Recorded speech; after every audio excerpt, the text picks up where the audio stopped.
You've eaten it since childhood, in sandwiches, salads, and lunchboxes. But what's really inside that can has almost nothing to do with the fish you imagine swimming in the ocean.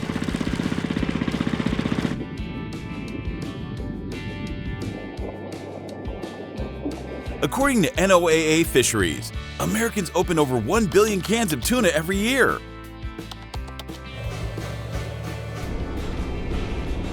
Yet, that silver lid is a process so intense, it turns raw fish into something that can last for years.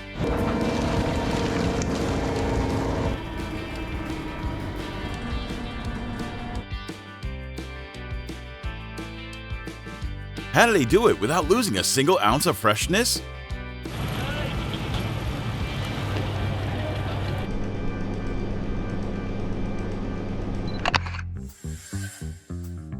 Canned tuna began on the California coast in the early 1900s, when fishermen ran out of sardines and needed something new to sell. They discovered that albacore tuna, when cooked and packed in oil, stayed tender for months. By World War I, the U.S. military relied on it as an affordable protein that could survive long voyages without refrigeration. Factories multiplied along the Pacific, refining methods of steaming, sealing, and sterilizing fish.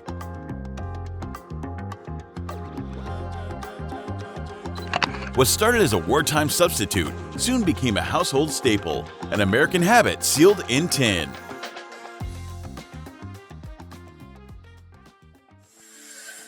The story of canned tuna begins far from land, in deep open water, where the Pacific stretches endlessly blue.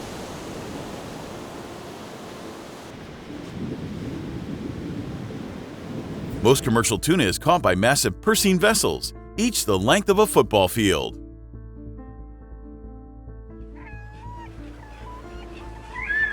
They travel thousands of miles from the American coast, following warm currents where schools of tuna migrate.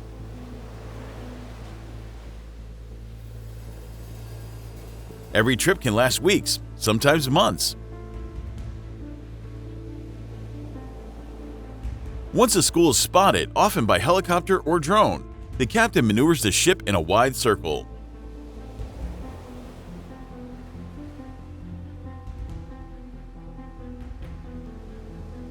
A huge nylon net, called a purse seine, is released from the stern.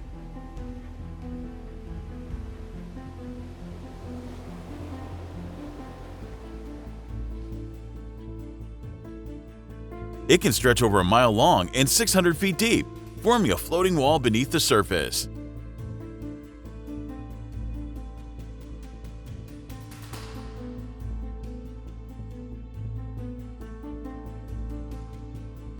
Steel rings along the bottom are pulled tight like a drawstring of a purse, trapping everything inside.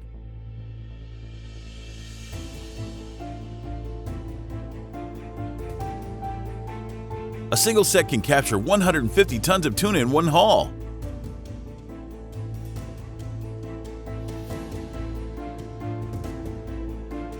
The catch includes different species: skipjack for light tuna, albacore for white.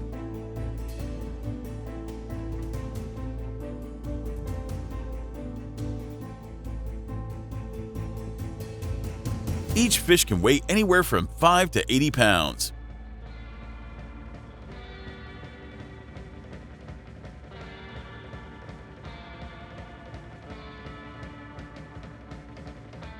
Crew members use cranes and power blocks to lift the nets, while hydraulic pumps suck the fish into chilled seawater tanks inside the vessel.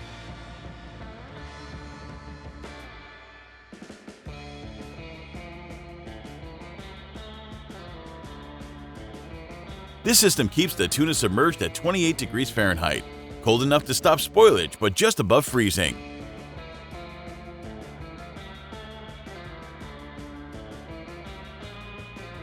Sensors track internal temperature and oxygen levels around the clock. If the water warms even a few degrees, the meat can lose quality. Once the tanks are full, the ship's engineers start the next critical step: freezing.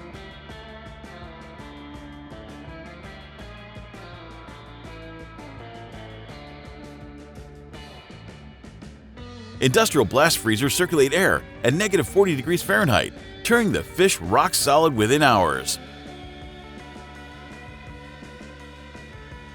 Freezing at sea prevents bacterial growth and locks in the texture that consumers expect later from a can.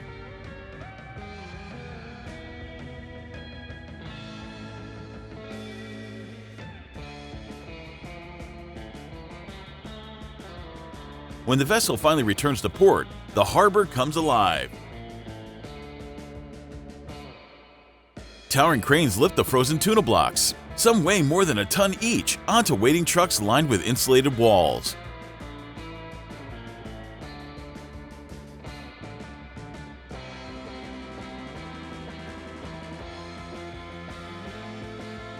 Inspectors check every load, logging details like catch location, date, and vessel name for traceability. Only verified fish continue to the cannery. Anything showing signs of temperature rise or damage is rejected. From sea to shore, the goal is simple: move fast, stay cold, and preserve the freshness of a fish caught thousands of miles from where it will be finally eaten.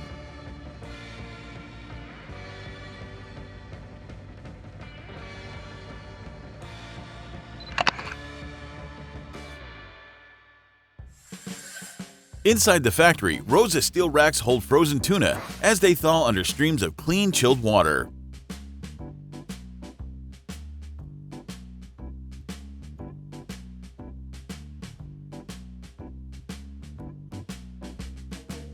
It can take 12 to 18 hours for each fish to soften enough for processing.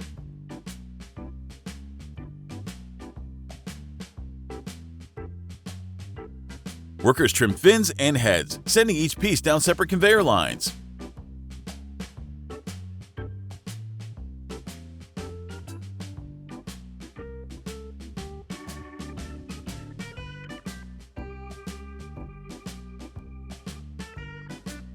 Next comes the first cooking stage. Industrial steam ovens heat to 212 degrees Fahrenheit, hot enough to cook the fish evenly without breaking it apart.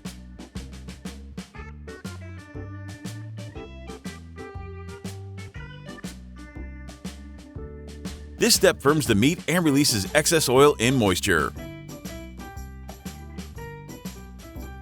Each batch cooks for about 2 hours, depending on size. After cooking, the tuna cools under filtered air for several hours before cleaning. The aroma here is surprisingly mild. Most of the strong fish odor is steamed away. Technicians sample random cuts for temperature and texture.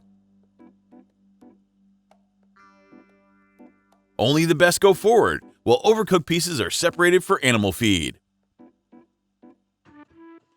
By the time this stage ends, what was once a frozen catch now looks like solid white fillets ready for packing.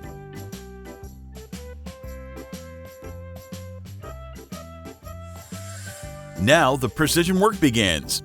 Teams of trained workers remove skin, bones, and dark muscle by hand, a skill that can take years to master.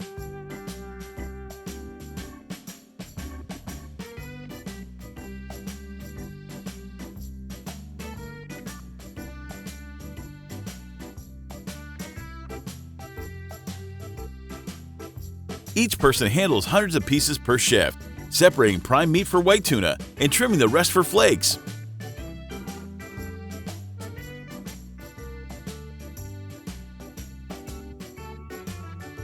The clean fillets drop into stainless steel hoppers that feed automated fillers.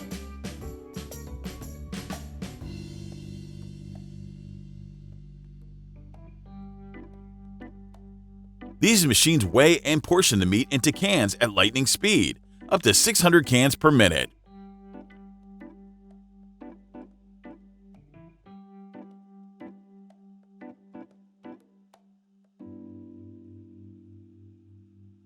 A stream of either saltwater brine or vegetable oil is injected to preserve flavor and moisture.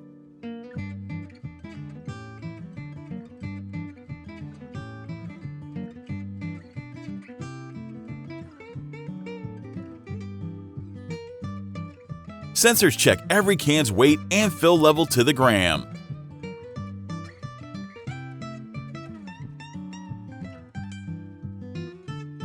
Any that falls short are automatically rejected. It's a delicate balance. Too much liquid makes it soggy. Too little, it dries out.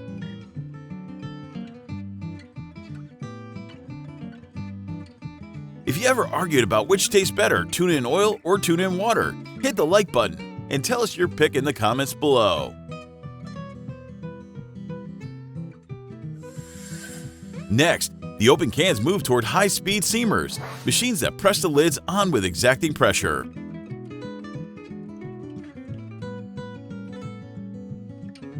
Each unit can seal 500 cans per minute, creating an airtight double seam.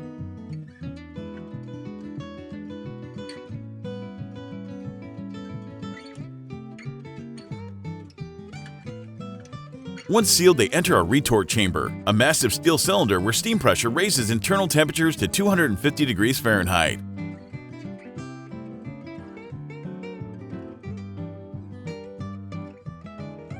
For about 90 minutes, the cans are sterilized to destroy bacteria and enzymes.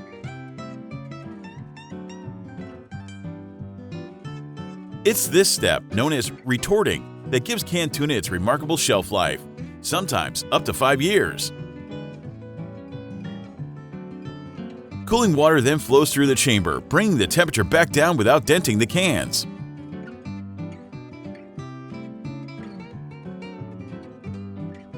Operators monitor digital gauges for pressure and temperature to ensure each cycle meets FDA food safety standards. If even one parameter drifts, the entire batch is quarantined for testing. Only after passing microbial checks can the cans leave this room. From the outside, it looks like simple metal, but inside is perfectly cooked fish, preserved through controlled science.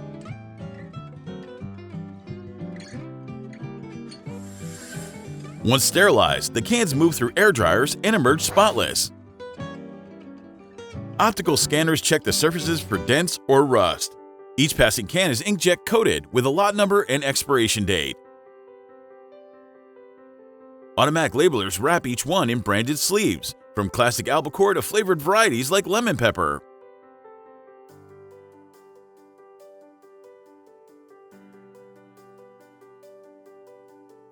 Robotic arms then stack the cans into trays of 24 and shrink wrap them in plastic film.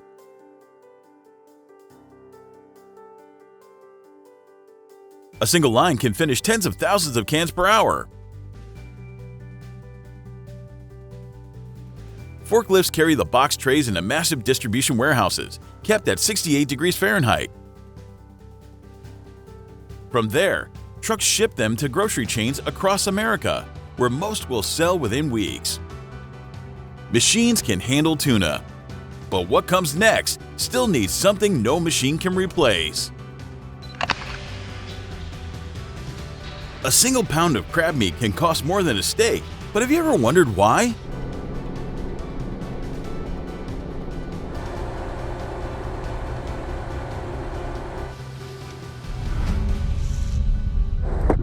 The answer isn't the ocean. It's inside humid rooms where hundreds of workers pick through shells one by one.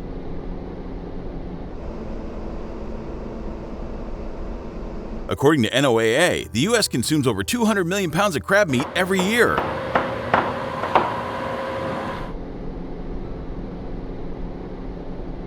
Every strand you see on your plate once passed through human hands.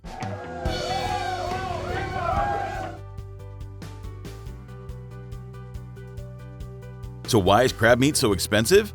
Watch till the end and tell us if you think it's really worth the price.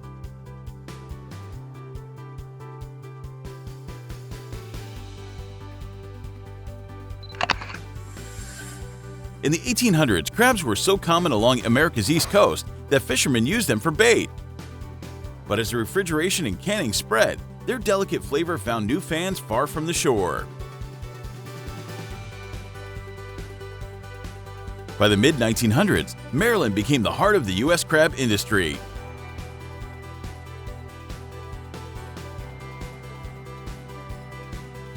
Factories learned to cook and pick meat quickly before it spoiled, turning a once humble shellfish into a premium delicacy. Today, both wild and farm crabs feed a global market worth billions, proof that the hardest-won foods often taste the best.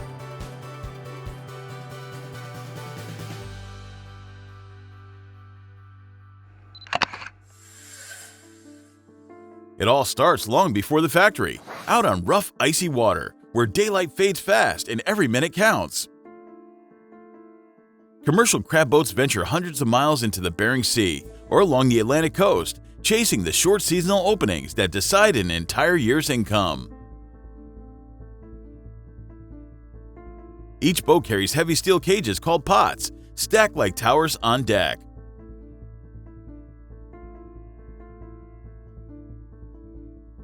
Before dawn, the crew baits them with herring or mackerel, attaches bright buoys, and drops them into water sometimes over 300 feet deep.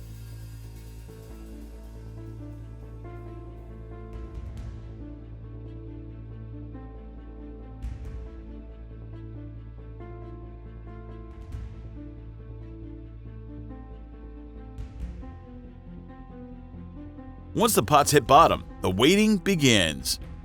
After a day or two, hydraulic winches haul them back up one by one.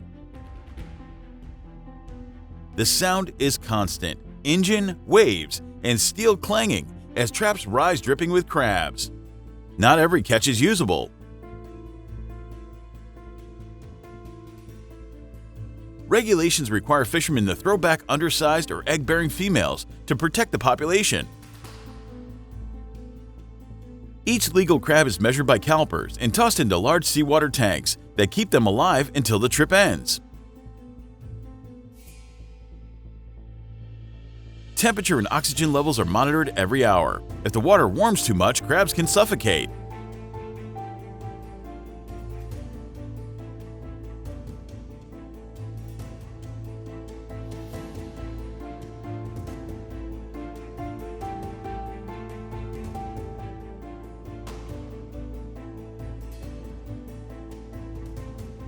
When the vessel finally docks, the race against time continues.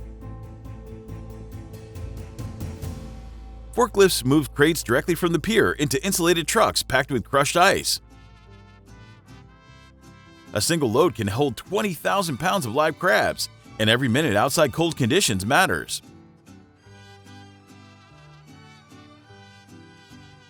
At the processing plant, inspectors record catch data, date, location, species, and fishing permit to maintain full traceability. This information follows each batch through the entire production line, ensuring food safety and sustainability compliance. Inside the factory, the live crabs are weighed again, sprayed with chilled seawater, and divided by type: blue crab, snow crab, or king crab.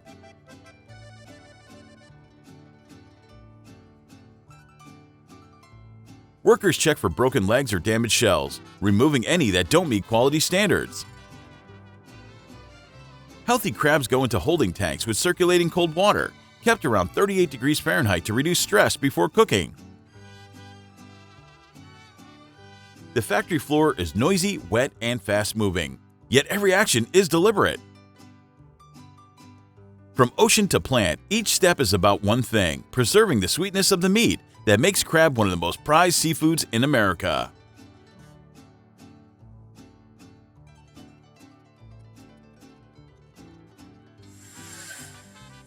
Rows of industrial steam chambers line the plant, filled with baskets stacked high with live crabs. Once the lids close, saturated steam floods the chamber, raising internal temperatures to 212 degrees Fahrenheit.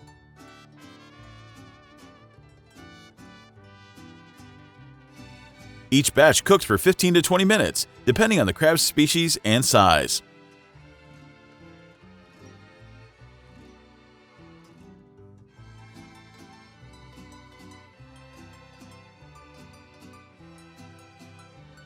This step does more than cook. It loosens the shells and separates the delicate muscle fibers.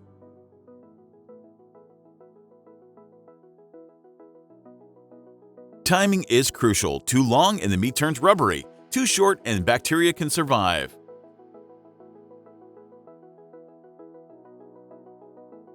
Technicians check temperature gauges constantly, while the smell of sweet shellfish fills the air.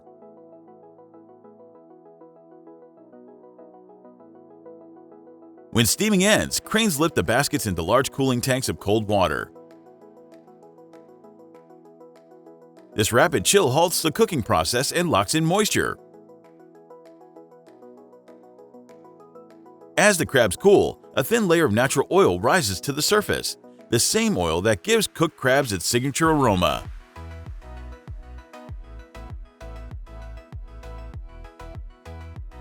Within minutes, the meat firms slightly, the shells turn a deep orange, and the crabs are ready for hand picking.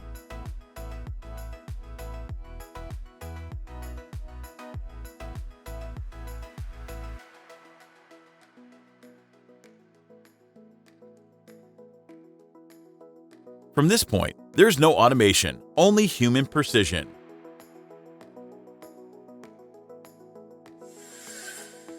Every crab that enters this room will be opened by people, not machines.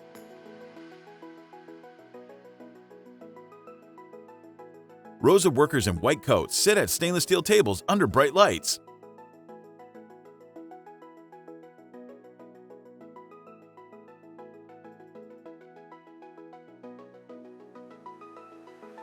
They crack claws, lift shells, and pull out strands of meat piece by piece.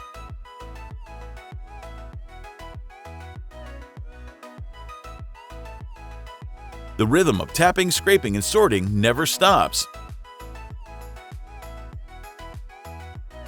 An experienced picker can clean up to 30 pounds of crab in one shift, separating lump, claw, and body meat into trays.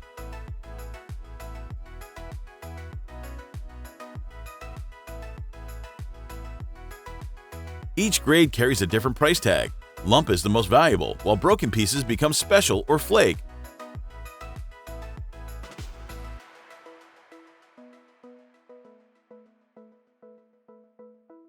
Supervisors inspect the trays under fluorescent lights to ensure no shell fragments remain.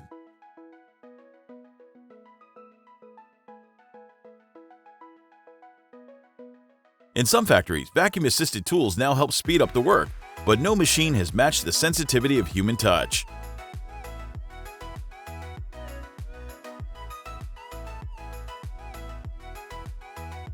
Each motion has a purpose, each hand trained to protect the fragile texture.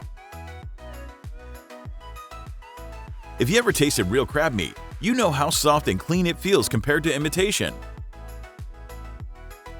Could you spend hours doing this just for a few perfect bites? Tell us in the comments below.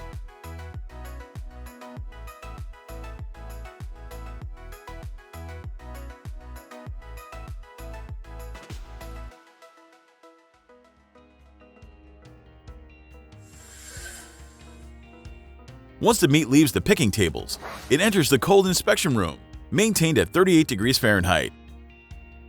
Conveyor belts move crab under metal detectors and X-ray scanners that can spot even a single shell fragment. Technicians test samples for salt, moisture, and protein levels to ensure consistent flavor. Next is pasteurization, a process that makes fresh crab safe for refrigerated storage. Sealed tubs or cans are submerged in hot water at 185 degrees Fahrenheit for about an hour. This gentle heat destroys harmful bacteria without altering the texture or taste. Afterward, the packages move through cooling tunnels until internal temperatures drop below 40 degrees Fahrenheit. From this point on, the meat must stay cold. Even a few minutes at room temperature can spoil an entire batch. Labels are applied with batch numbers and timestamps for full traceability.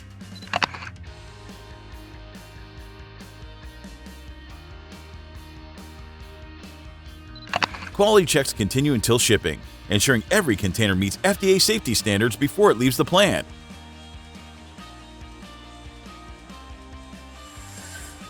Inside the final packaging area, the air feels almost freezing.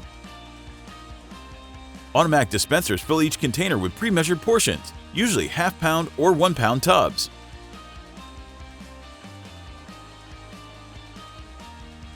A brief puff of nitrogen removes oxygen before the lid is sealed tight. This prevents discoloration and keeps the meat looking pure white. High-speed cameras check every seal and barcode for accuracy.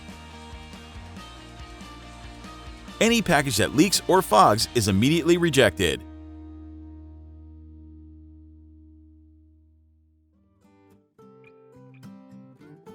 Approved containers move into blast chillers, where cold air at 20 degrees Fahrenheit locks in freshness in minutes. Robotic arms stack sealed tubs into boxes of 12 or 24, shrink wrap them, and label their destinations: restaurants, supermarkets, or export shipments. From there, pallets are rolled into refrigerated trucks at 33 degrees Fahrenheit for distribution. Crab meat shows how far patience and human skill can go. But there's another side to the seafood industry, one that doesn't deal with meat at all. It's something you've probably swallowed hundreds of times without ever knowing what it really is.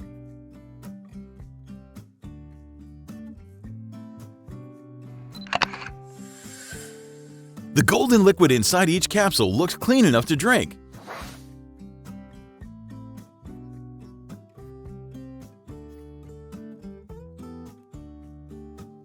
But the truth starts in a place that smells like decay. Decades ago, this same substance was scraped off factory floors and dumped back into the sea. Now it's sold as one of America's top health products, worth billions a year, according to Statista.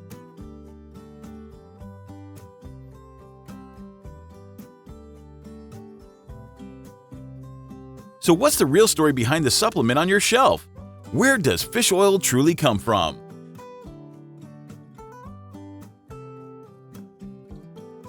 Let's dive back to the place where it all begins with Captain Discovery. Fish oil wasn't always a supplement.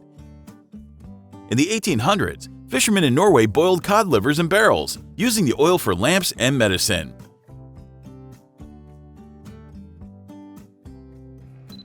It smelled terrible, but it was rich in something people didn't yet understand: omega-3 fatty acids.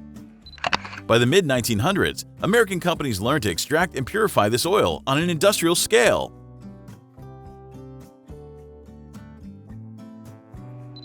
When scientists linked omega-3 to heart health, demand exploded. Today, what was once a smelly waste product has become a billion-dollar wellness industry, bottled in capsules and sold as liquid gold.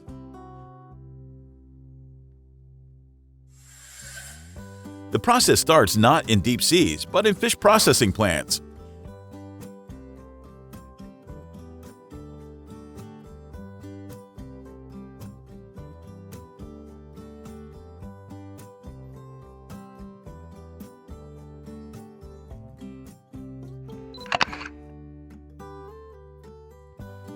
After fillets are cut for food, what's left, heads, bones, and trimmings, is collected for oil extraction.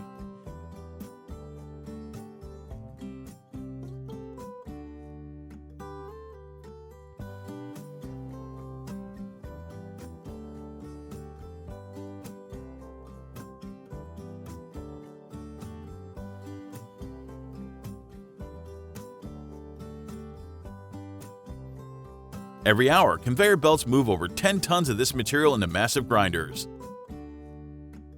The grinders break down everything into a thick slurry. Steam-jacketed pipes keep the mixture warm, around 185 degrees Fahrenheit, to prevent fat from solidifying. Workers monitor flow rates and temperature gauges to keep the consistency even. This step serves two purposes. It recycles what would otherwise be waste and ensures every drop of oil can be recovered.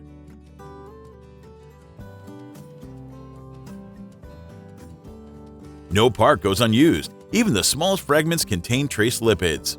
From the grayish pulp, the factory begins the transformation. What looks like refuse will soon become a health supplement found in millions of homes. The warm slurry is pumped into screw presses, heavy machines that squeeze the mixture under 20 tons of pressure. Oil, water, and solid meal separate into distinct layers. The first liquid collected is called crude fish oil. From here, it enters high-speed centrifuges, spinning up to 10,000 revolutions per minute. Centrifugal force divides the oil from water and fine particles. Technicians constantly adjust balance weights to prevent vibration that could ruin the batch. The result is a cloudy yellow oil, rich in omega-3, but full of impurities, proteins, pigments, and microscopic bone dust. This raw oil will go through several more stages before it's ready for human use. The remaining solids, called press cake, are dried and sold as animal feed.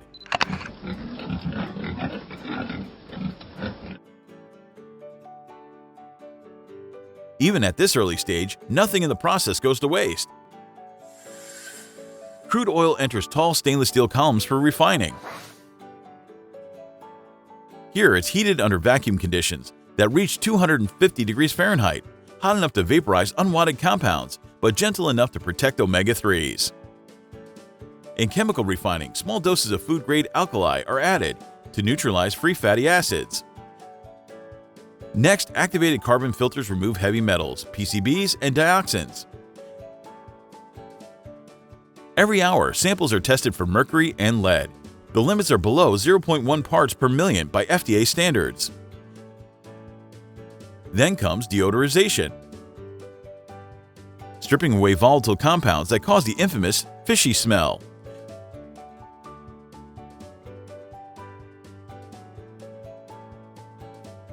What's left is a light transparent oil almost odorless to the nose. You've probably seen those golden capsules in your medicine cabinet. But do you actually take them every day? Comment yes if you do, or no if the smell still makes you hesitate. Once purified, the oil is cooled to 50 degrees Fahrenheit and sent to blending tanks. Here, processors can concentrate omega-3 levels to more than 60% EPA and DHA using molecular distillation. This step separates and recombines fatty acids based on their boiling points. The enriched oil is then proportioned into precise doses for capsules.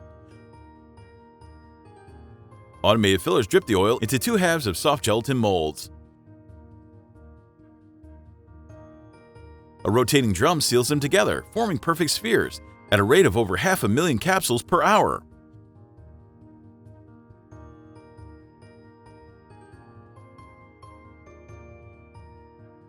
Each capsule is washed, polished, and dried for several hours to achieve its glassy golden look. Samples are pulled for oxygen permeability tests. Even tiny leaks can cause rancidity. The result is the form most people recognize: smooth, amber-colored capsules that look almost too perfect to have started as factory waste.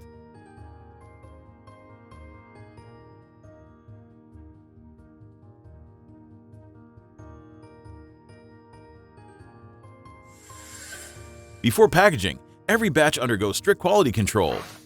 Gas chromatography measures fatty acid composition. Spectrometers check color and purity. Only oil with the correct EPA to DHA ratio is approved for bottling.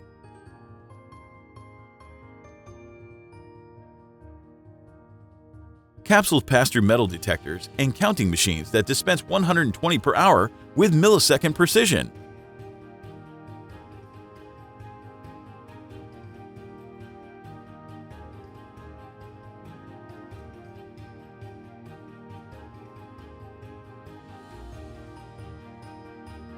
Labels list batch codes and expiration dates required by the FDA and NSF.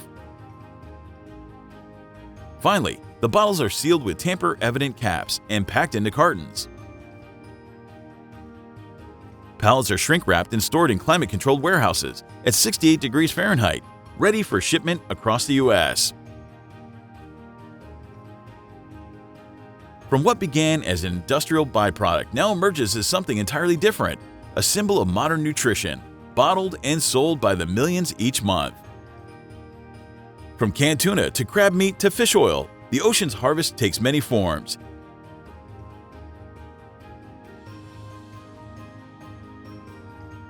Each one begins the same way, raw, imperfect, and perishable, and ends as something lasting, clean, and familiar.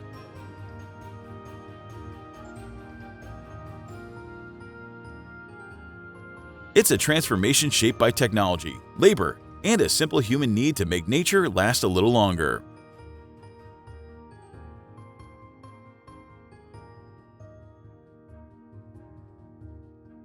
Every can, every tub, every capsule carries the unseen effort of people and machines working in perfect rhythm.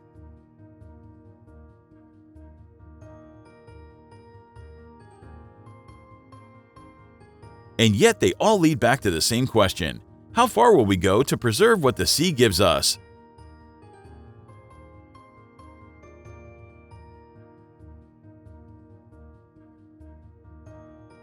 Because behind every product lies a balance between what nature can offer and what humans dare to take, between survival and invention, between the ocean's rhythm and the machines that try to match it.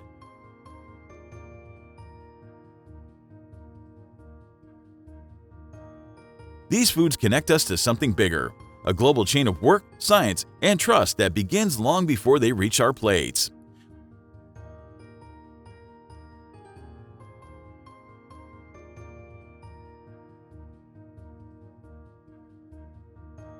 What do you think about how these foods are made?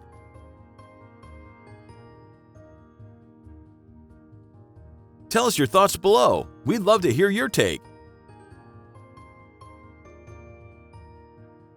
And if you want to uncover more hidden stories inside the world's factories, subscribe to Captain Discovery and dive deeper with us into the places where science, craft, and curiosity meet.